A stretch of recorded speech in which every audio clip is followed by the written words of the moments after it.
Audio Jungle.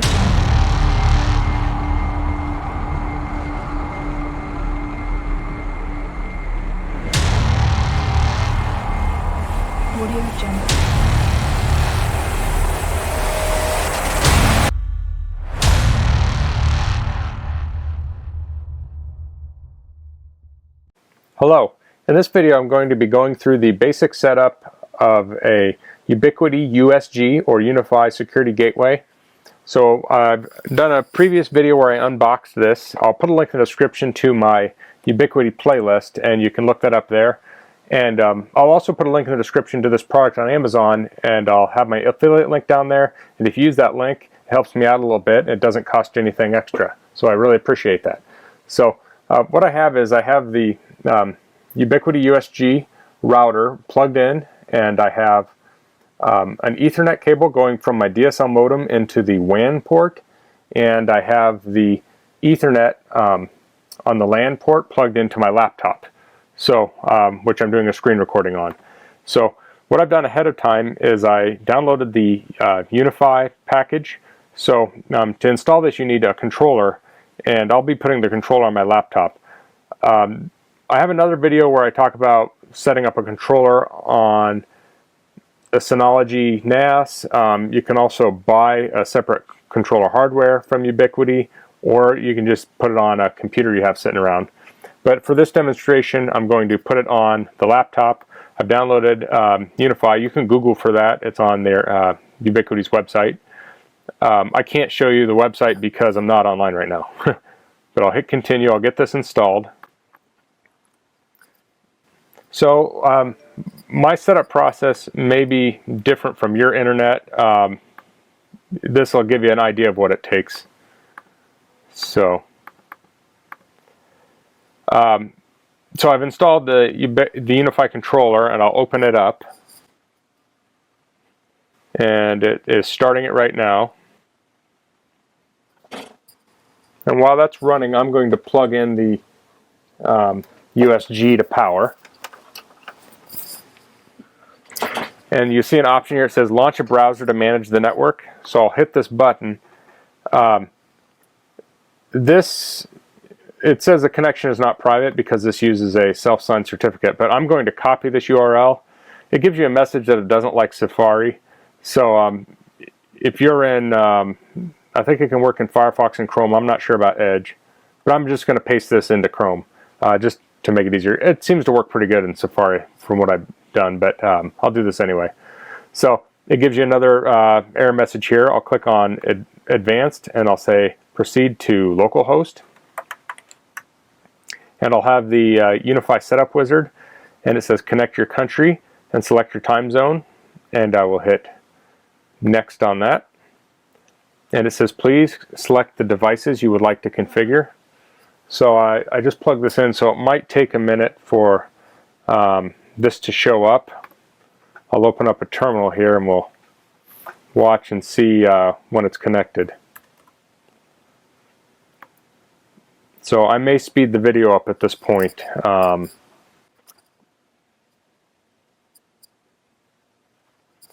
Okay, it looks like that didn't take too long. So I'll refresh this page. Although, yeah, it's going to take me back to the first page, but I'll hit next again.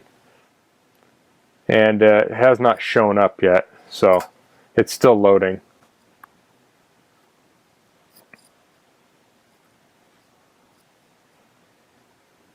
Okay, so that took a minute.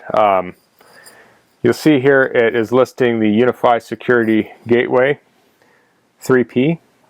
So I will check that, and it's asking us what devices we want to configure. So I'll hit next. And this is where you configure Wi-Fi. So if you have a Wi-Fi access point, you can plug that in here. I'll have separate videos on that, and I'll put that link in the. I'll put those in the playlist. So I'm going to skip this right now. And then it wants an admin name and an admin email and a password.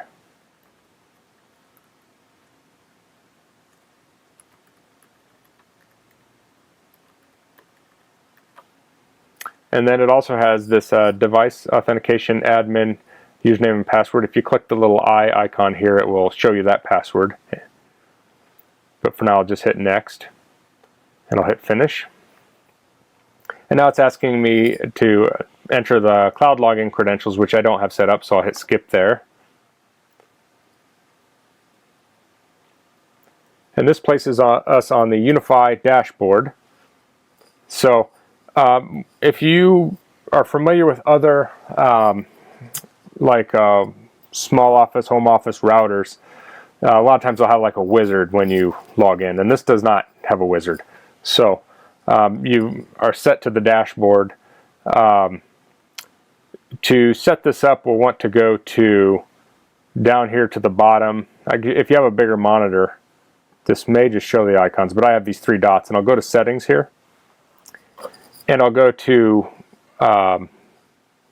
let's see, we're on site. I'll go down to networks, and you'll see it has LAN and WAN, and I'll start with WAN, and I'll hit edit. And here you're going to set up your WAN type, how it connects to the internet. So connection type here says use DHCP. You can also have static IP and PPPoE. So typically DHCP is very common, but my system uses PPPoE. So you'll want to configure that here. I'm going to hit save here, then I'm going to come back and enter my PPPoE information offline, and then we'll continue. So 1 second. Okay, so I've saved my WAN network with the PPPoE, and then you can go to LAN here, and this somewhat works out of the box. You can go in, it sets up a network of 192.168.1.1, and it has a DHCP server range of 6 to 254. So if you're replacing a previous router, you may want to put the same settings in here. You can go down, let's see, what do we have here? Advanced options and configure IPv6. So I don't think there was anything else here to set up. So let's go back to the dashboard. And I'm going to see if a ping comes through, like if this is set up yet. Okay, so when I finished the WAN configuration, it gave me, I'm up online now. So I should be able to go to a website. Yep, that works. So I can say Ubiquiti, UniFi, download. So this is the software I downloaded. If you go to downloads here, you'll see the, no, that's the MFi. Let's see, UniFi. Here we go. So to download the software, I'm using this UniFi controller. You'll go here and go down to software here, and you'll see the controllers here for Mac OS, Windows, and Linux. So it should mostly work the same. So that's the basic setup of the USG. So it's a little different in that it doesn't have that wizard that pops right up. But just remember, go down to settings, WAN, and then you can set up your internet access there. From what I understand, some systems need what you might call Wan Mac Address Cloning, and I don't know that there's a place in the interface here. If you know that, let me know in the comments, but you can Google that, and there's a way to go through the command line to set that up. So that's a little bit more involved if you need to do that kind of thing.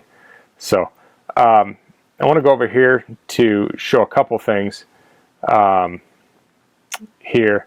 If we go to clients, we'll see that this computer I'm on is listed here. So if we click on this, we can go down to, we can go to configuration here and go to network, and you'll see where it says use fixed IP address. So here we can, well, it's set 6. We can leave 6 or give it a different IP address, and we can save that. So that's often used for like servers and such, where you want to have DHCP issue a fixed IP address to a client. So this is already on the network, this computer, because I'm using it right now. But if you have a server you haven't plugged in yet, you can go to Add Client here, up at the top, and you can type in the MAC address here and give it an alias and a fixed IP and type that in here. So that way it gives that same IP address all the time. A lot of systems will have that configuration within like the DHCP configuration. This is kind of a separate thing. It's under clients over here. So let's see if there's other configurations here we want to look at. So I want to go over the basics of setting up internet. Once you get internet going, you can tweak some other things here. One thing, let's see if I can find it here.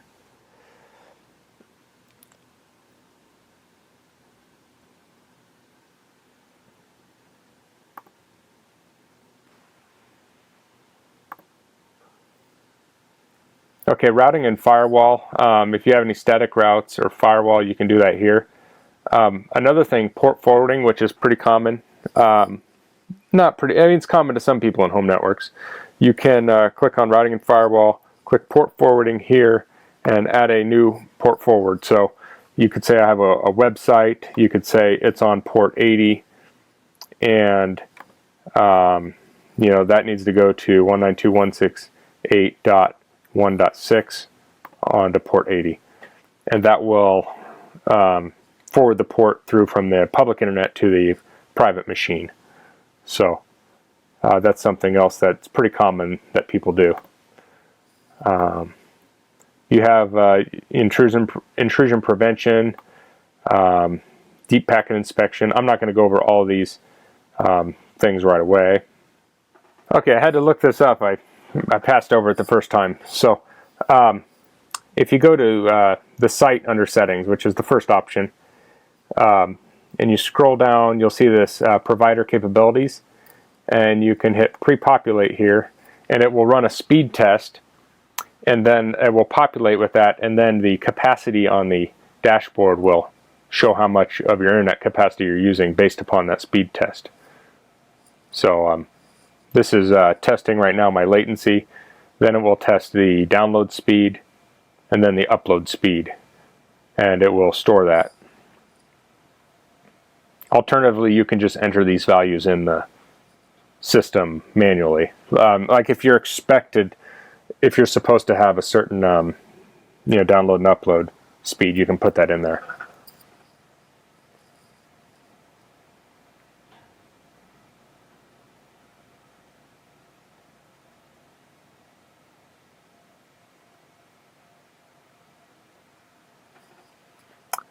Okay, so I'll hit close here, and you'll see it has these values here, and I can hit apply changes. And now I'll go back to the dashboard here, and it should show this. Let's see.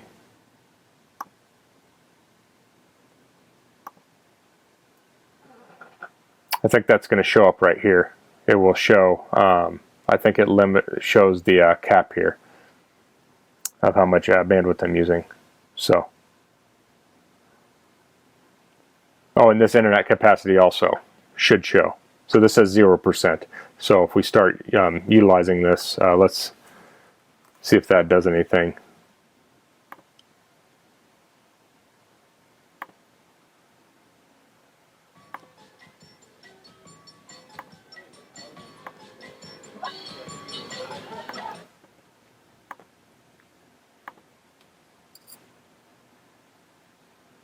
It doesn't seem to be doing anything right here. I don't know if when that will show up. So see if I refresh if it. Yeah, now it's saying it's using 3% of my internet capacity. So I don't know if that's supposed to update automatically or not, but okay. So that's the basics of setting up the Ubiquiti USG. If you have any questions, please leave them in the comments. If you like this video, please click like, and I'll put a link in the description to my playlist with other videos. And thanks for watching. Goodbye.